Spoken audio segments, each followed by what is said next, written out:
Então, galera, aqui a gente está fazendo um debate aqui sobre o uso da cloroquina. Aqui não há nenhum especialista, né? Pode ser que nossa opinião nem tenha muito valor, mas a gente está vendo pelo lado assim, de uma forma sensata as situações. Aqui a colega Evanilda, ela tem a mesma opinião do outro rapaz. Então, quando o paciente vai ao hospital e fez o teste e está com o vírus, os médicos estão mandando voltar para casa. Então seria nessa hora que a medicação, no caso a cloroquina, teria que ser ministrada, né? Para que os efeitos colaterais, né, não fossem tão fortes, porque quando a pessoa já está baleada, já é idosa, já tem os órgãos enfraquecidos. Então quando ela está baleada já não adianta, a medicação vai matar essa pessoa. Só que tem um porém nessa situação. A questão aqui é que a pessoa tem o direito de recusar um tratamento. Isso é lei, né? Isso eu aprendi no curso de bombeiro civil. Se você vai atender uma pessoa em primeiros socorros, você vai prestar primeiros socorros, a vítima tem o direito de recusar o atendimento. Então, baseado nesse raciocínio, eu creio também que a pessoa tem direito de recusar uma medicação, certo? Então, precisa ser analisado isso. Então, foi a mesma situação aqui do nosso amigo saxofonista Rubem Mariano. Não pode ser usado na fase terminal do paciente. É óbvio que, que a pessoa já fragilizada, com os órgãos paralisando, já seria tarde demais. Precisa ser usado na fase inicial da doença, né? Então, nós temos um medicamento forte, que ele precisa ser estudado ainda os seus efeitos no paciente de coronavírus, né? Ele precisa ter os seus efeitos estudados, mas com a permissão do paciente. O problema é esse, porque a vida é sua, você tem direito sobre ela. O médico não pode, no momento que você está lúcido, determinar sobre a sua vida, a não ser que você estivesse inconsciente. Se você tiver uma vítima inconsciente, ela não pode te responder se ela quer ou não o atendimento. Então, o fator vida, ele é fundamental nessa hora, né? Mesmo que você faça um procedimento que no momento que você está ali, o médico, ele é preparado para aquilo. Ele errou uma situação por nervosismo e tal, mas ele estava na tentativa de salvar a vida quando não havia mais jeito de se resolver, né? Então ele não paga por esse erro, né? Porque o povo gosta muito de aplaudir quando dá certo, mas quando der ruim, se der ruim, eu quero ver quem vai se responsabilizar. Os governantes tiram logo a responsabilidade deles, se isentam logo das responsabilidades e jogam a culpa nos médicos, né? Então, para tudo isso tem que ter um amparo também de leis, né, para poder preservar a pessoa que está ministrando o medicamento.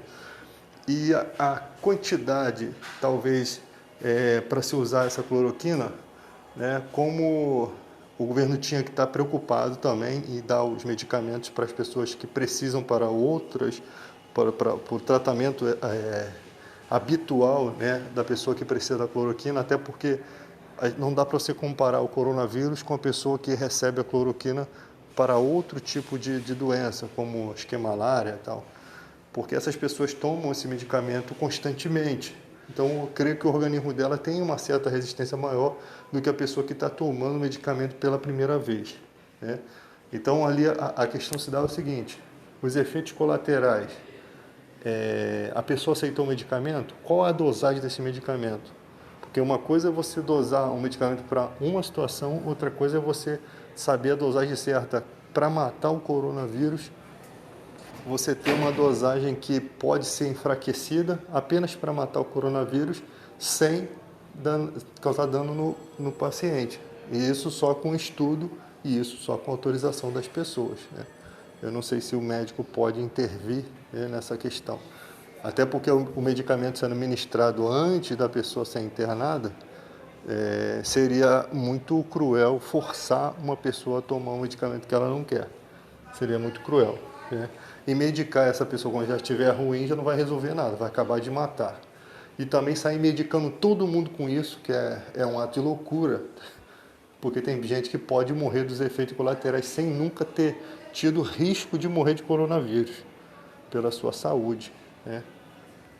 Tem que pegar contraindicação, tem que ver que pessoas, às vezes, com problemas renais, eu estava vendo as contraindicações desse medicamento, tem que ver o histórico do paciente para saber se realmente pode ser que aquele medicamento possa causar um efeito muito pior. A condição de saúde do idoso. O idoso, ele olha, ele é saudável, ele se cuida, ele não é um cara que fuma, ele é um cara que faz atividade física. É lógico que ele vai querer encarar o vírus, ele vai se sentir como uma pessoa, tipo assim, velha na idade, mas com um corpo jovem. Ela olha e vê, não, eu tenho condições de encarar. Aí você vai ministrar um medicamento forçado numa pessoa assim, que percebe que tem condição. Tem muitos fatores relevantes a respeito disso. Tem a questão da fé, né? Tem pessoas que acreditam em Deus até no último minuto, então ela não vai aceitar o medicamento, ela vai confiar em Deus, ainda que ela corra o risco de morrer. É direito dela ter essa confiança, né? E tem também os testemunhos de Jeová que talvez nem recebam, nem queiram esse tipo de medicamento. Tem um monte de coisa. Então, isso tem que partir da pessoa. Não pode ser forçado. Aqui você tem 16 mortos pelo Covid-19 nos Estados Unidos. Detalhe, os Estados Unidos usam a cloroquina. Esse pôster aqui, eu não sei se é verdadeiro, até porque os Estados Unidos, cada lugar, cada governo tem a sua... Cada governador tem as suas leis, né? Eu não sei também se em algum lugar desses estão ministrando a cloroquina, né? E aqui só dá os detalhes dos 16 mil mortos, não dá o detalhe de quantos sobreviveram e de como está sendo feito essa ministração da cloroquina, se é para todo mundo, se é para os idosos, em que momento está sendo ministrado, se já no paciente já terminal, ou se no início. Tudo isso daqui é uma informação que jogam na rede, é muito crua, né? E a gente está na era da informação, que a gente não pode receber uma informação dessa crua e ficar se baseando nisso aqui como verdade absoluta, porque não tem nada explicativo aqui. Só está dizendo uma informação que não tem fonte, não tem nada, né? E se usam, a gente quer saber que tipo de reação está tendo, que tipo de melhora está tendo ou piora. Tudo isso é relevante. Então, parabéns aí ao Rubens Mariano, né? Parabéns a ele por ter uma opinião sensata, né? A nossa opinião não está baseada porque o Bolsonaro disse ou porque o Bolsonaro não disse. A nossa opinião está baseada na verdade. Como o músico tem a sensibilidade, né? Tem uma certa sensibilidade sobre as coisas. E parabéns aí ao amigo e também a senhora Evanilda. Apesar do Face dela ser anti-Bozo, ela tem uma certa concordância com o que o Bolsonaro está propondo. Lógico que o Bolsonaro está indo ao extremo de querer medicar todo mundo, né? Mas para você ver que aqui não tem questão partidária, aqui a questão é descobrir a verdade. Então é isso daqui que o Brasil precisa, desse tipo de conversa sensata, onde não tem esse negócio de esquerda ou direita, não importa se é de esquerda ou direita, o importante é se a sua opinião tem alguma validação, se ela realmente ela tem algum sentido, né? E depois dessa conversa a gente vai pesquisar mais e mais e os especialistas vão dizer se estamos numa linha de raciocínio correta ou se estamos viajando na maionese. Mas o importante é que estamos pensando e nos preocupando realmente com a situação dos idosos.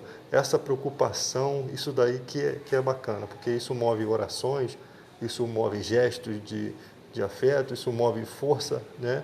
Isso faz com que o Brasil realmente ele mude no seu raciocínio, no seu entendimento e comece a pensar realmente de uma forma patriota. Todos aqui perderam um momento de vida, eu não digo nem perderam, mas dedicaram um momento da sua vida para poder falar sobre a situação do seu país, falar da situação do idoso e nós não estamos passando por esse sofrimento, ou seja, compreender a dor alheia é o que se espera da população nessa situação.